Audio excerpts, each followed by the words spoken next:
Chapter 2. I hustled down the dark street on a steel sidewalk, passing in and out of pockets of light. I might have just decided to do something very, very stupid. Like eating meat sold by shady understreet vendors, stupid. Maybe even stupider. The Reckoners planned their assassinations with extreme care. It hadn't been my intention to interfere, only to watch, then try to get them to take me on. By stepping out of that alleyway, I changed things. Interfered with the plan, whatever it was. There was a chance that everything was going exactly as it was supposed to, that Curveball was accounted for. But maybe not. No plan was perfect, and even the Reckoners failed. Sometimes they pulled out, their target left alive. It was better to retreat than risk capture. I didn't know which situation this was, but I had to at least try to help. If I missed this opportunity, I'd curse myself for years. All three people, Fortuity, Curveball, and the beauty with the dangerous air, turned toward me as I ran up. "Donnie," I said, "we need you back at the Reeve." Curveball frowned at me, eyeing my rifle. He reached under his jacket for his gun, but didn't pull it out. Fortuity, in his red suit and deep red cape, raised an eyebrow at me. If I'd been a danger, his powers would have warned him. I wasn't planning to do anything to him in the next few minutes, though, so he got no warning. "Who are you?" Curveball demanded. I stopped. "Who am I?" "Sparks, Donnie. I've worked for Spritzer for 3 years now. Would it kill you to try remembering people's names once in a while?" My heart was thumping, but I tried not to show it. Spritzer was the guy who ran the Reeve Playhouse. Spritz wasn't an epic, but he was in Steelheart's pay. Pretty much anyone with any influence in the city was. Curveball studied me suspiciously, but I knew he didn't give much mind to the low-life thugs around him. In fact, he probably would have been shocked how much I knew about him, along with most of the epics in Nukago. "Well," I demanded, "you coming?" "You don't give lip to me, boy. What are you, a door guard?"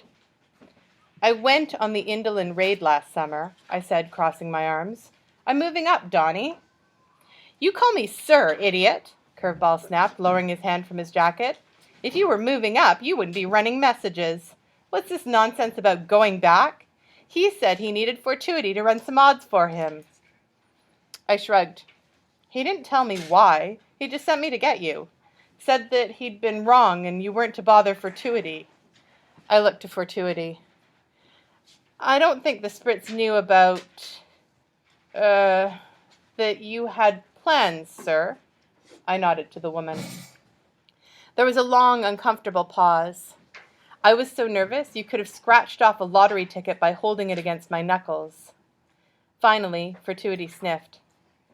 "Tell Spritz he's been forgiven, this time. He should know better. I'm not his personal calculator." He turned, sticking his elbow to the woman, and walking away, obviously assuming that she'd jump at his whim. As she turned to follow, she glanced at me, long lashes fluttering above deep blue eyes. I found myself smiling. Then I realized that if I'd fooled Fortuity, I'd probably fooled her too. That meant that she, and the Reckoners, now thought I was one of Steelheart's lackeys. They were always careful not to endanger civilians, but they had nothing at all against taking out a few hitmen or thugs. "Oh, Sparks," I thought. I should have winked at her. Why didn't I wink at her? Would that have looked stupid? I'd never really practiced winking. Could you do it the wrong way, though? It was a simple thing. "Something wrong with your eye?" Curveball asked. Got a lash in it," I said. "Sir, sorry. We should get back." The thought of the Reckoners setting off their trap in time to take out Curveball and me, as a nice side effect, suddenly made me very, very nervous. I hurried down the sidewalk, splashing through some puddles. Rain didn't evaporate quickly in the darkness, and with the steel ground there wasn't anywhere for it to go.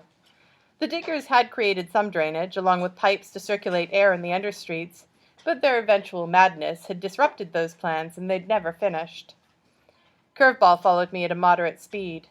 I slowed down, matching his pace, worried he might come up with a reason to go back for Fortuity. "What's your hurry, kid?" he growled.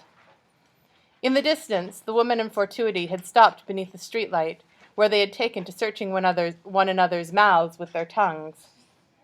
"Stop staring," Curveball said, walking past. "He could gun us down without even looking, and nobody would care." It was true. Fortuity was a powerful enough epic that, so long as he didn't interfere with one of Steelheart's plans, he could do whatever he pleased.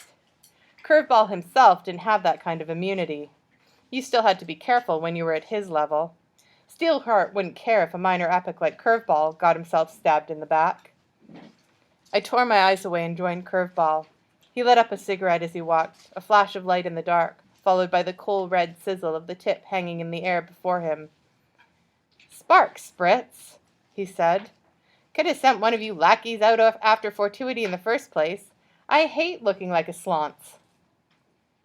"You know how Spritz is," I said absently. "He figured that sending you would be less offensive to Fortuity, since you're an epic." "Suppose that's right." Curveball took a pull on his cigarette. "Whose team are you in?" "Eddie Meccano's," I said, naming one of the underlings in Spritz's organization. I glanced over my shoulder. They were still going at it. "He was the one who made me run after you. Didn't want to do it himself.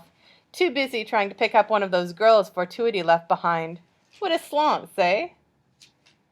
"Eddie Meccano?" Curveball said, turning toward me. The red tip of his cigarette lit his perplexed face a scarlet orange. "He died in that skirmish with the Underbloods 2 days back. I was there." I froze. Whoops. Curveball reached for his gun. Chapter 3. Handguns have one distinct advantage over rifles. They're fast. I didn't even try to beat him to the draw. I ducked to the side, running as fast as I could toward an alleyway. In the near distance, somebody screamed. Fortuity, I thought. Did he see me run? But I'm not standing in the light, and he wasn't watching. This is something else. The trap must have... Curveball opened fire on me. The thing about handguns is they're blasted difficult to aim. Even trained, practiced professionals miss more often than they hit. And if you level the gun out in front of you sideways, like you think you're in some stupid action movie, you'll hit even less often. That was exactly what Curveball did, flashes from the front of his gun lighting the darkness. A bullet hit the ground near me, spraying sparks as it ricocheted off the steel pavement. I skidded into an alleyway and pressed myself back against the wall, out of Curveball's direct line of sight. Bullets continued to spray against the wall. I didn't dare look out, but I could hear Curveball cursing and yelling. I was too panicked to count shots. A magazine like his couldn't hold more than a dozen or so bullets. Oh, right, I thought. His epic power. The man could keep blasting away and never run out of bullets. Eventually, he'd round the corner and get a direct shot. Only one thing to do. I took a deep breath, letting my rifle slide off my shoulder and catching it with my hand. I dropped to one knee in the mouth of the alleyway, putting myself at risk, and raised the rifle. The burning cigarette gave me a sight on Curveball's face. A bullet hit the wall above me. I prepared to squeeze the trigger. "Stop it, you slonce!" a voice called, interrupting Curveball. A figure moved between us in the dim light just as I fired. The shot missed. That was Fortuity. I lowered my gun as another shot rang out from high above. The sniper. A bullet struck the ground nearby, almost hitting Fortuity, but he jerked sideways at just the right moment. His danger sense. Fortuity ran awkwardly, and as he got closer to a lantern, I saw why. He was handcuffed. Still, he was escaping. Whatever the Reckoner's plan was, it looked like it had fallen apart. Curveball and I glanced at each other, then he took off following Fortuity, firing a few stray shots in my direction. Having infinite bullets did not make him any better a shot, however, and they all went wide. I climbed to my feet and looked the other direction, toward where the woman had been. Was she all right? A loud crack sounded in the air, and Curveball screamed, dropping to the ground. I smiled, right until a second shot fired, and a spray of sparks exploded from the wall beside me. I cursed, ducking back into my alleyway. A second later, the woman in the sleek red dress spun into the alleyway, holding a tiny Derringer pistol and pointing it directly at my face. People firing handguns missed, on average, from over 10 paces. but I wasn't sure of the statistics when the pistol was 15 inches from your face. Probably not so good for the target. Wait, I said, holding up my hands, letting my rifle fall in its strap on my shoulder. I'm trying to help. Didn't you see Curveball firing at me? Who do you work for? The woman demanded. Havendark Factory, I said. I used to drive a cab, though I... Slants, she said. Gun still trained on me, she raised her hand to her head, touching one finger to her ear. I could see an earring there that was probably tethered to her mobile. Megan here, Tia. Blow it. An explosion sounded nearby, and I jumped. What was that? The Reeve Playhouse. You blew up the Reeve? I said. I thought the Reckoners didn't hurt innocents. That froze her, gun still pointed at me. How do you know who we are? You're hunting epics. Who else would you be? But... She cut off, cursing softly, raising her finger again. No time, Abraham. Where is the mark? I couldn't hear the reply, but it obviously satisfied her. A few more explosions sounded in the distance. She eyed me, but my hands were still raised, and she must have seen Curveball firing on me. She apparently decided I wasn't a threat. She lowered her gun and hurriedly reached down, breaking the stiletto heels off her shoes. Then she grabbed the side of her dress and ripped it off. I gaped. I normally consider myself somewhat level-headed, but it's not every day that you find yourself in a darkened alleyway with a gorgeous woman who rips off most of her clothing. Underneath, she was wearing a low-cut tank top and a pair of spandex biker shorts.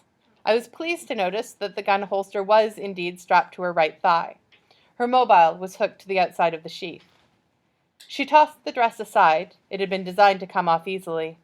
Her arms were lean and firm, and the wide-eyed naivety she'd shown earlier was completely gone, replaced with a hard edge and a determined expression. I took a step, and in a heartbeat her pistol was trained on my forehead again. I froze. Out of the alleyway, she said, gesturing. I nervously did as asked, walking back onto the street. On your knees, hands on your head. I don't really. Down! I got down on my knees, feeling stupid, raising my hands to my head. Hardman, she says, finger to her ear, if knees here so much as sneezes, put a slug through his neck. But, I began. She took off at a run down the street, moving much more quickly now that she'd removed the heels and the dress. That left me alone. I felt like an idiot, kneeling there, hairs on my neck prickling as I thought of the sniper who had his weapon trained on me. How many agents did the Reckoners have here? I couldn't imagine them trying anything like this without at least 24. Another explosion shook the ground. Why the blasts? They'd alert enforcement, Steelheart soldiers. Lackeys and thugs were bad enough. Enforcement wielded advanced guns and the occasional armor unit, 12-foot-tall robotic suits of power armor. The next explosion was closer, just down the block.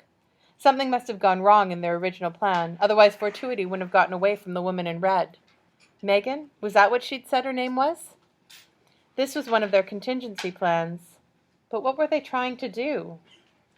A figure burst out of an alleyway nearby, almost making me jump.